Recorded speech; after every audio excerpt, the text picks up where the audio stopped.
Baru saja kita semua mendengar bahwa ada seorang laki-laki umur 59 tahun di Meksiko yang meninggal karena menderita penyakit flu burung, yaitu virusnya disebut sebagai H5N2. Tentu saja strain Meksiko.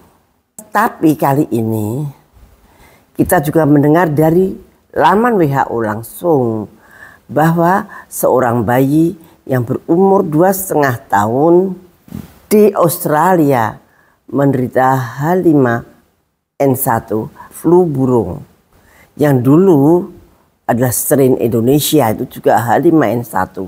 Tapi WHO tidak mengumumkan strain mana itu yang diderita oleh balita berumur 2,5 tahun tersebut. Akhirnya selamat dari flu burung. Saudara-saudara sekalian, WHO sudah mulai membuat suatu berita tentang suatu KLB. Padahal di dalam aturan terbaru yang dicanangkan oleh WHO, KLB itu artinya sama dengan emergensi pandemik. Itu tertera di pasal 1 Peraturan Kesehatan Internasional atau International Health Regulation yang paling baru. Jadi WHO menyamakan antara KLB dan Public Health Emergency International Concern dengan emergensi pandemik. Ini sangat berbahaya karena baru suatu potensi saja sudah akan bisa dianggap sebagai pandemik dan aturan-aturan pandemik akan segera berlaku.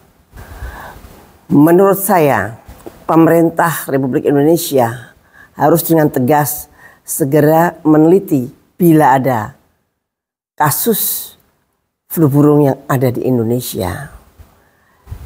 Pastikan apakah di dalam sequencing virologinya, apakah benar-benar ada reseptor antar hewan dan menular ke manusia. Itu bisa dilihat di dalam sequencing virusnya. Itu harus yakin betul. Kalau memang itu betul, kemudian yakinkan strain apa dia. Dan kalau strain itu sudah memang ditemukan, maka pemerintah bisa membuat monoklonal antibody dari situ, bisa membuat vaksin dari seed vaksin yang berasal dari virus yang ada di Indonesia. Kita tidak perlu panik dengan virus-virus yang ada di luar. Ingat, ketika tahun 2008 sudah terbukti bahwa H5N1 tidak menular dari binatang ke manusia.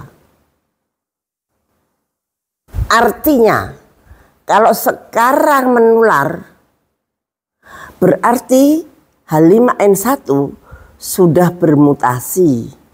Padahal baru 16 tahun yang lalu. Mutasi pada virus membutuhkan waktu yang lama, mungkin bisa 50 tahun. Tapi sekarang baru 16 tahun. Coba dilihat H5N1 yang ada, apakah mempunyai reseptor yang menular dari hewan ke manusia? Kalau sekarang ada H5N1 yang bisa menular, maka berarti mutasinya itu terjadi di laboratorium. Artinya dibuat oleh manusia. Kalau ada kasus yang ada di Indonesia, harus segera diperiksa. Harus ahli-ahli virolog harus segera memastikan. Hati-hati, WHO sudah mulai menyuarakan. Dan biasanya kalau dia sudah mulai menyuarakan, berarti mereka sudah siap-siap untuk membuat pandemik. Dan kali ini jangan-jangan yang dikatakan pandemik adalah pandemik H5N1. Terima kasih.